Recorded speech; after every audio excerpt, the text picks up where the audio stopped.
The insult hit harder than a slap. "Don't touch that machine with your greasy hands," barked Eleanor Whitfield, her voice sharp enough to slice through the silence of the cavernous research hangar. She stood in her immaculate cream suit, a diamond watch flashing under the sterile lights. Every eye in the room followed her finger as it jabbed toward the lone black man kneeling beside the company's prototype hydrogen turbine. The man's name was Marcus Reed. Stocky, brown-skinned, in his late 30s, with calloused hands and a Navy maintenance uniform that still bore the faint stains of oil despite dozens of washes. His hair was cut short, his eyes tired but steady. He had come to the company floor only to mop up coolant that had spilled when the million-dollar machine shut itself down for the 5th time that week. But Eleanor wasn't finished. Her words came rapid, cruel, like bullets. "You're here to sweep floors and clean spills. Engineers from Stanford and MIT can't even get this thing to run for 15 minutes, and you think you, of all people, can fix it?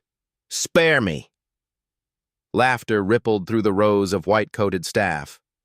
Some tried to look away, uncomfortable, but most watched with the same fascination people give a car crash. Marcus didn't rise. He rested one palm on the smooth steel casing of the turbine and let the insult hang in the air. His father's voice echoed in his head, words from decades ago. "They'll try to make you small. But never forget, son, you carry generations inside you. Stand tall even when you're kneeling." Eleanor stepped closer, her stiletto heels clicking against the polished floor. "I'll make you a deal," she sneered, her eyes glinting. "If you think you're so clever, prove it. Fix the turbine. Get it to run without overheating, and maybe I won't have security escort you off this campus permanently." The challenge wasn't about machines. Everyone in the hangar knew it. This was about humiliation, a spectacle staged by the CEO herself to remind the lowest-ranked employee that he would never belong in her empire of glass and steel. Marcus finally looked up. His voice was low, but it carried.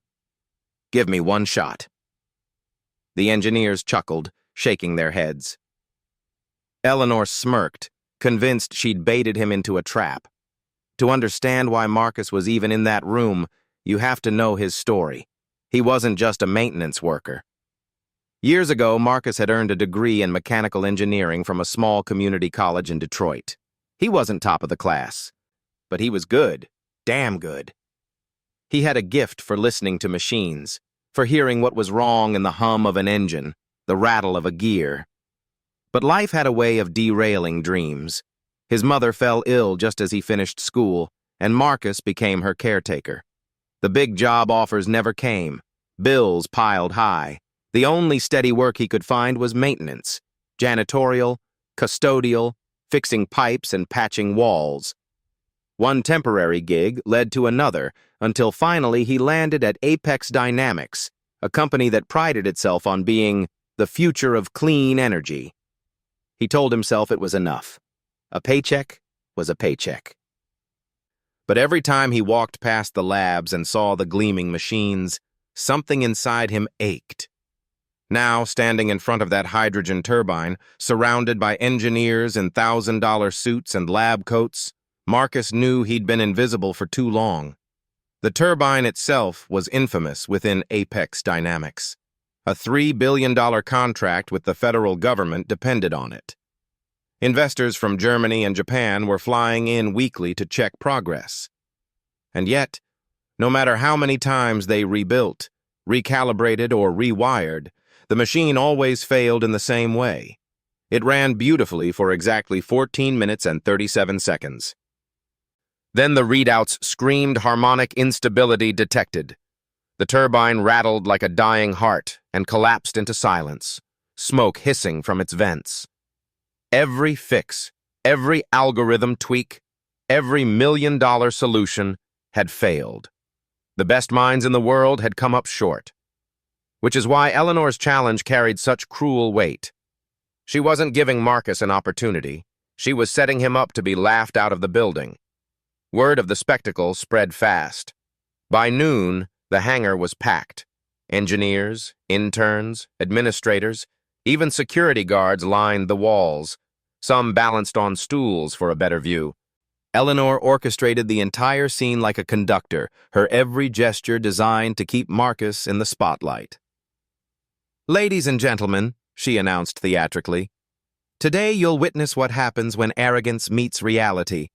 Mr. Reed believes he can succeed where international experts have failed." The crowd murmured. Some grinned. A few shook their heads in pity. Marcus ignored them. He ran a hand across the turbine's casing, listening to its silence, as if the machine itself were whispering secrets no one else could hear. He remembered nights in Detroit when he was a boy, sitting beside his grandfather in the garage. The old man who had fixed motors for 40 years at the auto plant used to tell him, "Engines are like people. You can't force them into perfection. You have to listen for their rhythm, their natural beat, and work with it, not against it." Marcus exhaled slowly. He didn't have cutting-edge sensors or quantum algorithms. What he had was intuition, and the courage to trust it, even in front of a hostile audience. Eleanor folded her arms. "Well, get on with it." Marcus asked for a simple tool set: wrenches, a calibration reader, a diagnostic laptop. One of the engineers, smirking, fetched them. When Marcus opened the turbine's panel, the crowd leaned in. Wires, pipes, and humming circuits stared back at him. He traced his fingers over the components, noting every vibration, every slight tremor. Minutes passed. The room grew restless. Eleanor's lips curled in mock impatience. "Don't take all day. Some of us have actual work to do." Marcus ignored her. He was chasing something subtle, a mismatch, a rhythm out of tune. He started the turbine under test mode. The machine roared to life, a low thunder rolling through the hangar. The digital readout began its countdown. 1 minute, 5, 10. At 14 minutes, the familiar tremor began, faint at first, then sharper. Marcus bent low, pressing his ear to the casing, as if listening to a heartbeat. Exactly at 14 minutes and 37 seconds, the turbine shuddered and shut down, just as it had countless times before. Gasps and laughter rippled through the room. Eleanor clapped once, slow and cruel. "Bravo, you've wasted our time. Now kindly collect your mop and—" But Marcus raised a finger. "Not yet." The room hushed. His voice carried an authority no one expected. "There's nothing wrong with the mechanics," he said. "The parts are fine. It's your sensors. They're rejecting what's already working because they expect perfection that doesn't exist outside a textbook." The engineers frowned, whispering to each other. Eleanor blinked, caught off guard for the first time. Marcus continued, his tone steady. "You're chasing numbers that machines can't sustain. Real components have natural variance. The AI doesn't know how to accept it, so it shuts the whole system down. You don't need another redesign. You need a bridge between human tolerance and machine expectation." He didn't have a name for it yet, but he knew exactly what was missing. A harmonizer. A simple dampener. Something so basic the so-called experts had overlooked it. Eleanor's face flushed red. She waved a hand dismissively. "Speculation. Nothing more. You think you know more than the brightest minds in the world?" Marcus didn't answer her. He looked back at the silent turbine, and in that moment, his path became clear. That night, long after the crowd dispersed and Eleanor returned to her glass-walled office, Marcus stayed in the hangar. He wasn't officially allowed, but security guards, black men like him, who had watched the spectacle with clenched jaws, turned a blind eye. Under the dim hum of overhead lights, Marcus sketched diagrams on scrap paper, his hands blackened with grease. He scavenged parts from storage, fitting them together piece by piece. Every clang of a wrench echoed with memory. His grandfather's wisdom, his mother's sacrifices, the countless times society told him he wasn't enough. But here, alone with the machine, Marcus felt alive. He wasn't just fixing a turbine. He was reclaiming his dignity, rewriting his story, daring to prove that brilliance can live anywhere, even in a man they dismissed as nothing more than a janitor. And when dawn crept across the horizon, painting the hangar windows gold, Marcus stood back from the turbine with a small makeshift device in his hands. The bridge between human imperfection and machine precision. Tomorrow, the whole company would see what they had overlooked, and Eleanor Whitfield would have no choice but to face a truth she had spent her career denying. Because Marcus Reed was no janitor. He was an engineer. When the sun rose over Apex Dynamics the following morning, Marcus Reed's stomach was tight with nerves. He had barely slept. The harmonizer device sat inside his duffel bag, wrapped in an old rag like a secret too fragile for the world to touch. He entered the hangar quietly, but the quiet didn't last. Word of his late-night tinkering had spread, carried by whispers through the halls and cafeteria. By noon, the auditorium was filled again, even larger than yesterday. Investors with sharp suits and sharper accents filed into the front rows. A camera crew from a local news outlet hovered near the back, invited by Eleanor Whitfield herself. If Marcus had hoped to work in peace, that dream was gone. Eleanor wanted theater, and she had prepared the stage. "Welcome back, everyone," she said into the microphone, her voice amplified and confident. "Yesterday, our maintenance worker believed he could teach our engineers a thing or two. Today, he insists on wasting more of our time with a homemade contraption. By all means, let's indulge him. The fall will be even sweeter." Laughter followed. Flashbulbs popped. Marcus walked to the turbine, duffel slung over his shoulder, his heart hammering like a piston. He ignored the taunts, the chuckles, the disbelief. His eyes flicked to the investors. Some smirked. A few looked skeptical of Eleanor's cruelty, but most seemed hungry for entertainment. As he unpacked the device, Marcus thought back to his mother. She used to say, "They'll never see you if they don't want to. You'll have to make them."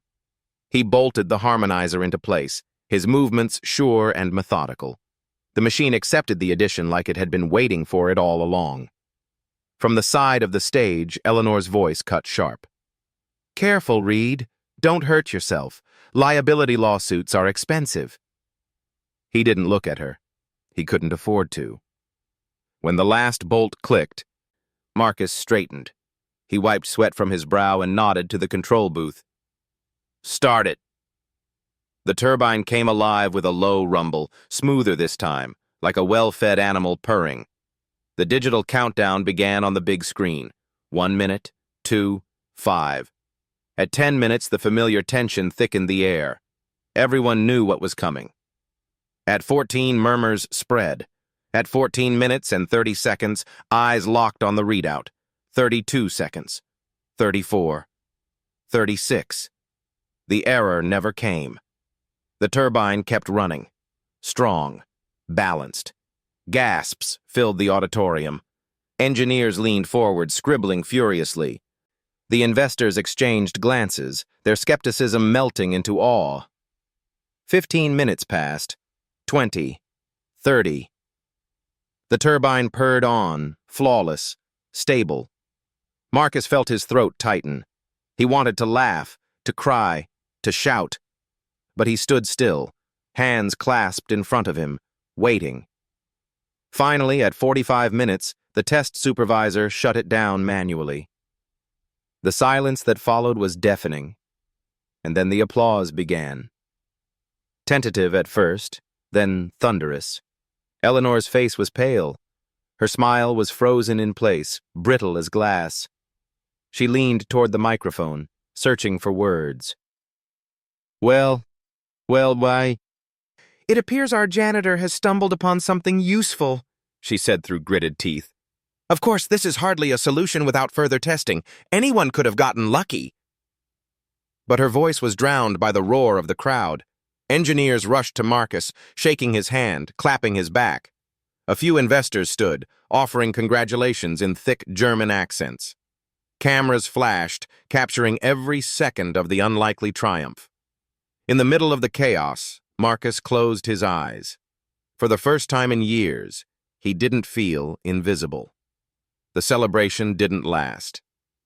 By evening, the company board convened in a closed-door meeting. Marcus wasn't invited. He was sent back to his maintenance duties as if nothing had changed. Still, whispers followed him through the halls. "That's the guy. He fixed the turbine." Security guards nodded at him with quiet respect. Interns gave him wide-eyed stares. Even senior engineers muttered grudging admiration. But Eleanor? She was furious. He had embarrassed her in front of investors, and humiliation curdled into rage. She stormed into her office, slamming the door so hard the glass rattled. "Find me something," she snapped at her assistant. "Anything. A regulation he violated. A contract he broke. I want him off my floor before tomorrow." The assistant hesitated. "Ma'am, the investors—" "I don't care about the investors," she barked. "This is my company. No one makes a fool of me."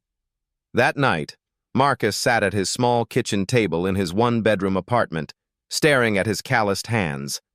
The victory felt unreal, fragile, like it could vanish if he blinked. His mother's medical bills sat in a neat stack beside him. Rent was due. His old car needed repairs. He thought about how easily Eleanor could fire him, how quickly his triumph could be erased. He whispered to himself, "Don't let them take it, Marcus." Not this time. The phone buzzed.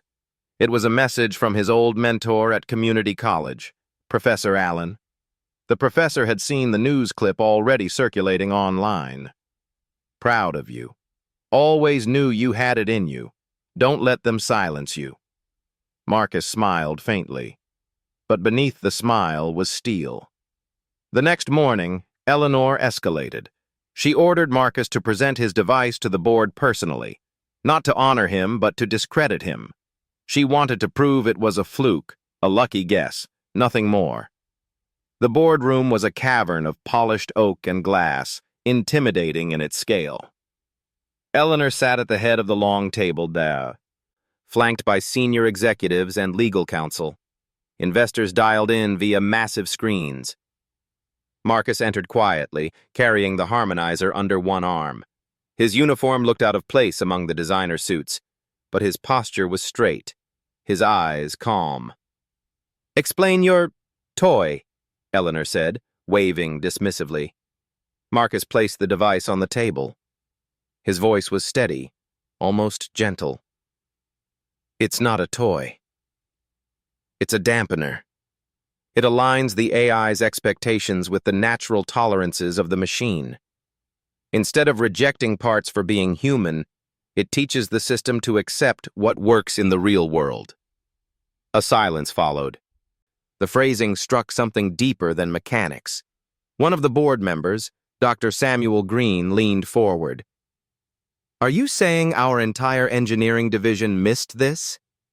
Marcus didn't gloat. He simply nodded. Dr. Green turned to Eleanor. "And yet this man, a maintenance worker, solved it overnight?" Eleanor's jaw tightened. "He guessed." Marcus finally allowed himself a small smile. "No, ma'am. I listened." The board erupted into debate. Some members defended Eleanor, others questioned her judgment. Investors pressed for immediate adoption of Marcus's fix. In the chaos, Dr. Green raised his voice.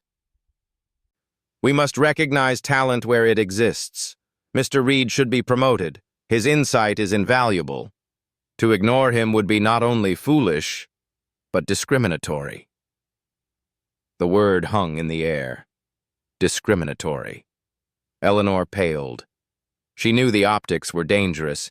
She had staged a spectacle to humiliate a black maintenance worker, and instead, he had outshone her best engineers.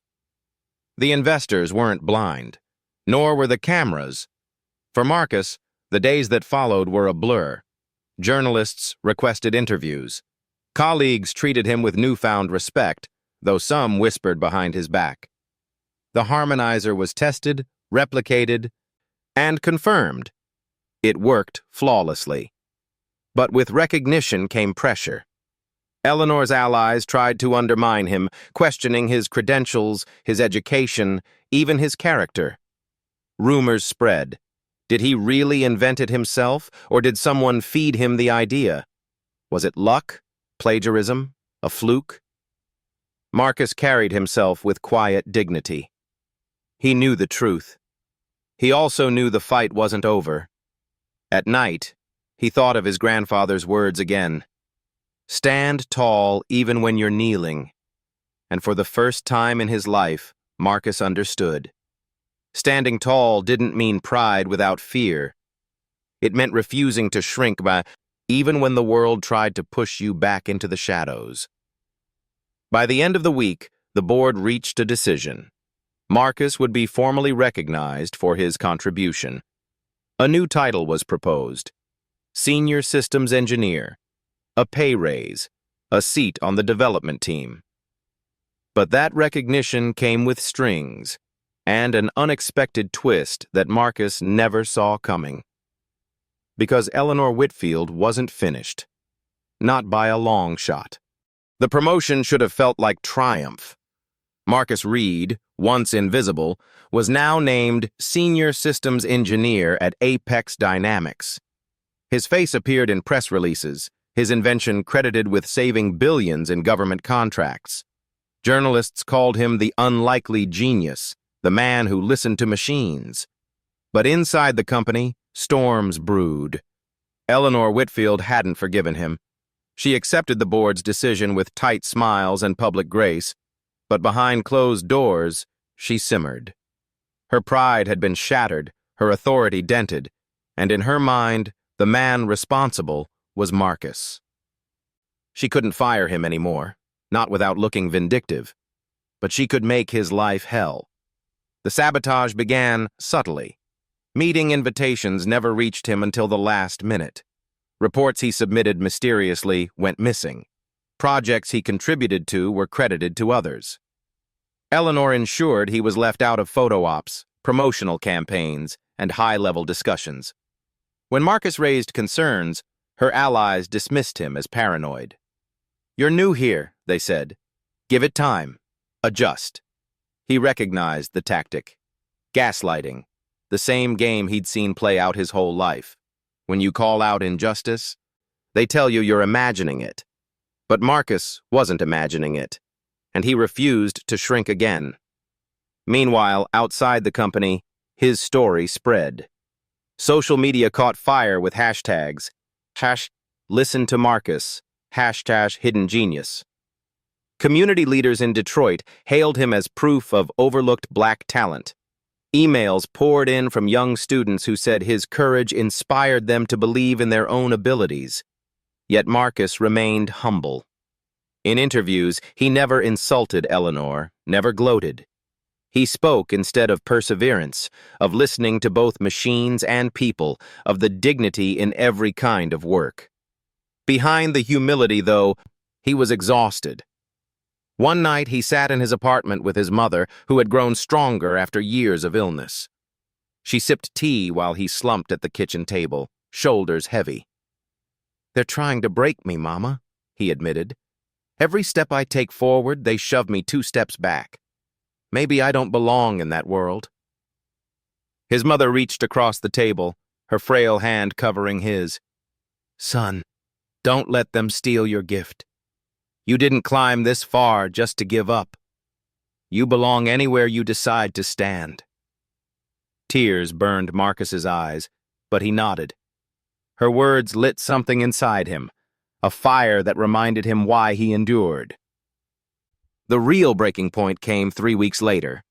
Apex Dynamics held its quarterly investor summit, the most high-profile event of the year.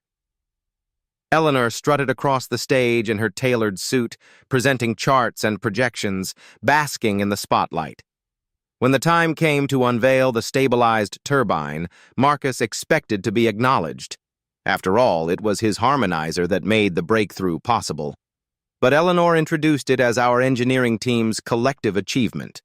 She mentioned no names, showed no faces, gave no credit. Marcus sat in the audience, fists clenched, jaw tight. The crowd applauded, oblivious to the theft unfolding before them. Dr. Samuel Green, the board member who had supported Marcus, noticed his expression. After the presentation, he approached him privately. "They erased you," Dr. Green said, his voice low. Marcus exhaled shakily. "They've been trying since the day I fixed that turbine." Dr. Green's eyes hardened. "Enough is enough. Tomorrow we take this to the full board." The confrontation exploded like a thunderclap. The next day, Marcus and Dr. Green stood before the board of directors. Eleanor was there, flanked by her legal team, lips curled in disdain. Dr. Green spoke first. "We cannot allow this company to silence the very man who saved it. Marcus Reed deserves recognition, not only in title but in authority. To deny him is discrimination, plain and simple." Eleanor snapped back. "This is absurd. He attached a trinket to a turbine. Any one of my engineers could have done the same. We've indulged this maintenance worker long enough." Marcus finally raised his voice, steady but fierce. "You don't see me because you don't want to. From the start, you tried to humiliate me, to shove me back into the shadows. But the turbine works because I listened when nobody else would. And I'm not invisible anymore." Silence blanketed the room. Several board members exchanged uneasy glances. The investors on video leaned closer, whispering among themselves. Dr. Green drove the nail home. "If we let this stand, we not only risk losing Marcus, but also our reputation. Do we want headlines about racial discrimination at the very company preaching clean futures? Or do we want to prove we value true talent?" The room buzzed with tension. Eleanor's cheeks burned crimson. She realized her grip was slipping. The decision came after hours of deliberation. Eleanor would remain CEO, but her authority would be curtailed. Certain powers, hiring, promotions, project oversight, would shift to a newly formed Ethics and Diversity Council. And Marcus Reed? He was promoted again, this time to lead systems engineer with a team of his own. The announcement was made public. For Eleanor, it was humiliation she could no longer conceal. For Marcus, it was vindication tempered with humility. But the story didn't end there. Weeks later, Eleanor requested a private meeting. Marcus entered her office cautiously, unsure what to expect.